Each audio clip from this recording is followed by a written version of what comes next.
Լամինատներ ընդամենը 2390 դրամ 1 քառակուսի մետրի համար։ Գործում է նաև 16 ամիս 0% ապառիկ։ Մանրամասները idealsystem.am։ Շնորհակալություն Ֆրանսուազ, հարգելի գործընկերներ, տեխնիկեր, բանակ, բայց ձեզ մեծ պատիվ է մասնակցել այս միջոցառմանը։ Մեծագույն կարևորության միջոցառում է եւ հնարավորություն ունենալ մասնակցել այս հրաշալի պանելային քննարկմանը։ Միևնույն ժամանակ նշելով այն փաստ, որ ես հայաստանյան պաշտոնյա եմ եւ հաշվի առնելով տարբեր իրավական ակտերի պահանջները Հայաստանում, ես շարունակեմ հայերեն։ Բարի լույս բոլորին, մեկ անգամ ես շեշտեմ, որ ինձ համար իրապես մեծ պատիվ է եւ շատ հաճելի է այս միջոցառման մասը լինել եւ հայերեն խոսքի շրջանակներում աշխեն չմոռանանք հիշատակել նաեւ մեր սիրելի գործընկերներին, ովքեր կազմակերպել են այս անչափ կարևոր միջոցառումը եւ ընտրել են այս լավ կարևոր թեման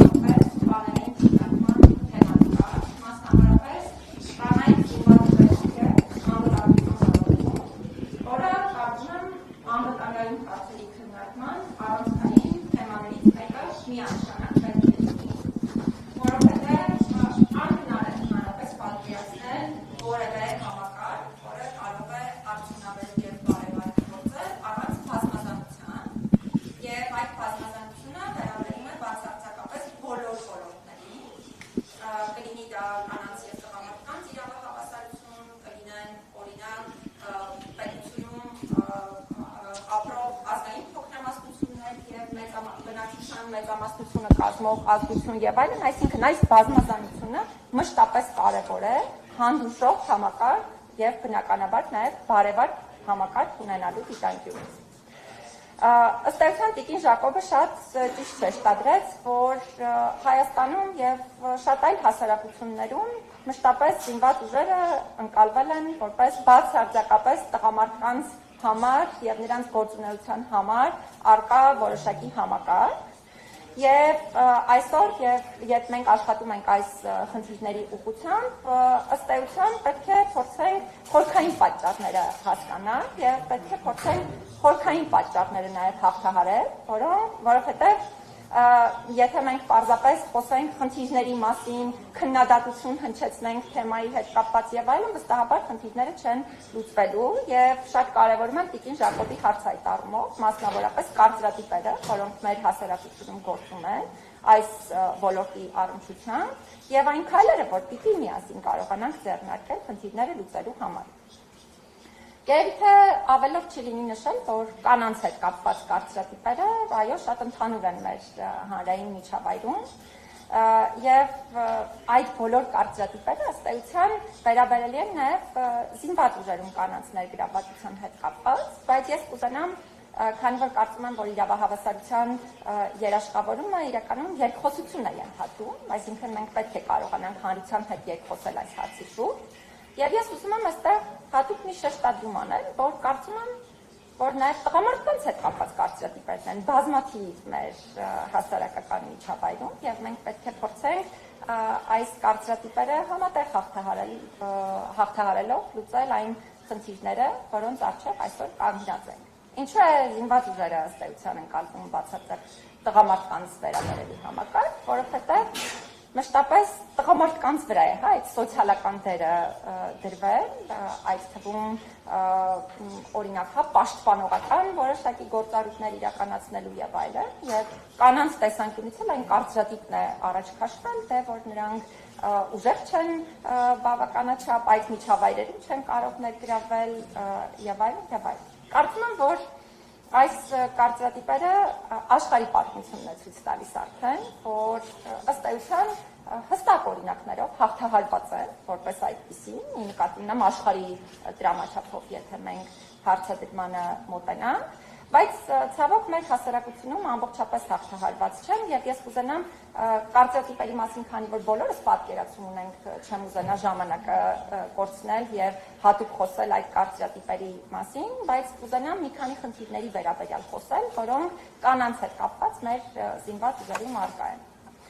Սովորաբար, երբ մենք խոսում ենք թե զինված ուժերում, թե ուժային կառույցներում, կանանց ներգրավվածության կարևորության մասին,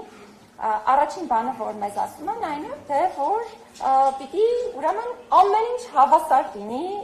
այս միջավայրերում, մոռանալով այն հանգամանքը, որ իրականում գենդերային հավասարության ապահովումը որոշակի դեպքերում ենթադրում է նաև առանձնահատուկ պայմանների երաշխավորում տարբեր խմբերի համար, այդ թվում կանանց համար, օրինակ, եւ շատ պարզ օրինակներից սկսեմ քննարկել հարցը, որպեսզի նաև հայաստանյան միջավայրում խնդիրները բաց լինեն։ Օրինակ, զինված ուժերում ներգրավված կանանց համար համազգեստի առանձնահատկությունը, որը միանշանակ պիտի հարմարեցված լինի, հա, կնոջ առանձնահատկություններին, հղի կանանց առանձնահատկություններին, ինչը պակաս կարևոր չէ, որովհետև հղի կինը եւս պետք է հղիության ժամանակահատվածում կարողանա համազգեստ կրել։ Իհարկե, մեր մոնիթորինգի շրջանակներում բացահայտված մի քանի դեպքերի արդյունքում պարզ է դարձել, որ օրինակ հրամանատարները թույլ են տալիս, թույլատվում են, երաշխավորում են համապատասխան հղի կնոջը, հա, համապատասխան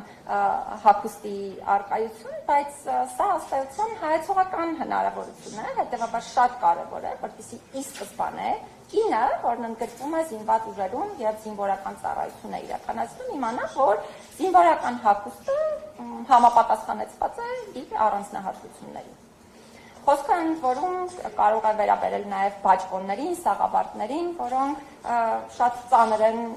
եւ կանանց կողմից այդ հարցը զինված ուժերում ներգրավված կանանց կողմից այդ հարցը մեր մոնիթորինգի շրջանակներում բարձրացվել է։ Կամ օրինակ զինվորական կոշիկները, որոնք կանայք պարբերաբար բարձրաձայնում են կոշիկների կոպիտ եւ ծանր լինելու մասին կնոջ տեսանկյունից, հա, կնոջ հագնելու տեսանկյունից, կամ օրինակ սանհանգույցների առանձնացված լինելու հանգամանքը, թե զորամասային տարբեր տարածքներում, թե մարտական դիրքերում առաջին հաշվից կարող է պրիմիտիվ հարց թվալ, բայց սա շատ մեծ դերակատարություն ունի ընդհանրապես զինված ուժերը կանանց համար գրավիչ ոչ միայն դարձնելու, այլ նաև իրենց իրավունքները երաշխավորված զինվորական ծառայություն իրականացնելու տեսանկյունից։ Ես շատ չխորանամ այս հարցերի քննարկման համատեքստում, որովհետև կարող եմ անընդհատ օրինակներ բերել, բայց իմ այս հաղորդագրությունն ուղղված է նրան, որ ըստ էության մենք ի սկզբանե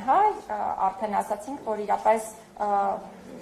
բարևար, հանդուրժող զինված ուժերի համակարգ ունենալու համար շատ կարևոր է նաև բազմազանության ապահովումը ու կանանց ներգրավումը, բայց կանանց ներգրավումը չի ենթադրում ուղղակի այսպես կանանց մեխանիկական ներգրավում զինված ուժեր, դա ենթադրում է նաև խթանող միջոցներ եւ նաև նրանց առանձնահատկությունների հաշվառում զինված ուժերին իրենց ներգրավման տեսանկյունից։ Նաև մի հարցի էլ կուզենամ այս փուլում անդրադառնալ եւ հարցին պատասխանելուց համբերությունը, որպեսզի չարաշահեմ շատ երկար պատասխան հնչեցնելով, բայց ուզում եմ հատուկ շեշտադրել, որ Հայաստանում շատ մեծ խնդիր է ընդհանրապես հատկապես կանանց համար, բայց ընդհանուր առմամբ ընտանիքների տեսանկյունից, տարբեր աշխատանքներում ներգրավվելու տեսանկյունից ենթակառուցվածքների բացակայության խնդիրը, օրինակ, բերեմ նախապրթարանների բացակայությունը, մանկապարտեզների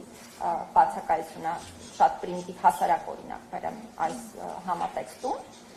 Եվ օրինակ, երբ մենք կանանց հետ էինք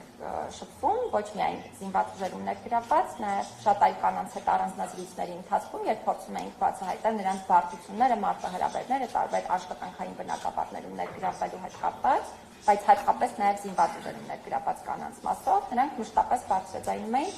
ենթակառուցվածքների բացակայության հետ կապված հարցը, որովհետև եթե մենք դուրս գանք մայրաքաղաքից, որպես մշտադիտարկող մարմին, ուզում եմ հատուկ շեշտադրել, որ հատկապես հայաստանյան մարզերում, գյուղական բնակավայրերում կան բնակավայրեր, որտեղ ընդհանրապես չկան նախակրթարաններ։ Այսինքն, մենք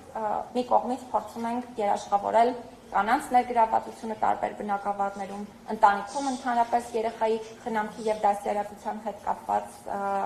այդ հաճելի պարտականության բաշխումը ընտանիքի տարբեր անդամների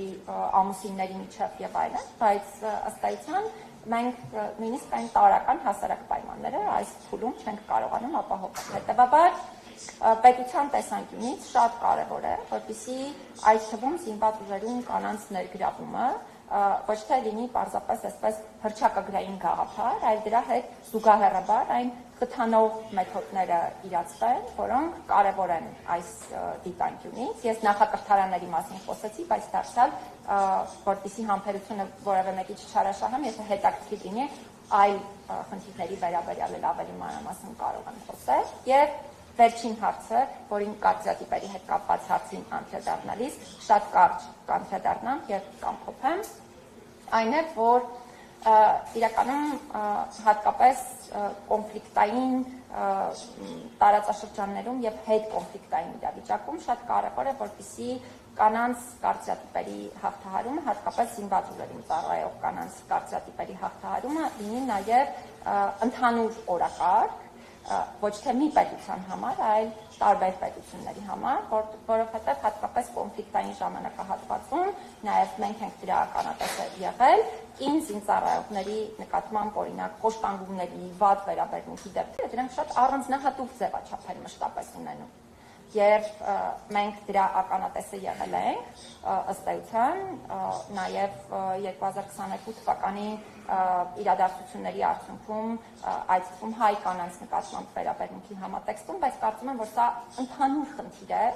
եւ մենք պետք է կարողանանք բոլոր հասարակություններում հաղթահարենք այն կարծրատիպերը, որոնք այդ թվում կին զինծառայողների հետ կապված առկա են, որպեսզի նաև գործ չունենանք խոշտանգումների վատ վերաբերմունքի այն դրսևորումների հետ, որոնց հետ մենք գործ ենք ունեցել եւ նաեւ աշխարհում շատերը կարող են գործ ունենալ։ Հետևաբար կարծրատիպերի հաղթահարումը նաեւ պետք է լինի ընդհանուր օրակարգ, բայց ես այստեղ կանգ առնեմ եւ շատ մեծ ուրախությամբ կպատասխանեմ այլ հարցերին, եթե դրանք առկա լինեն։ Շնորհակալ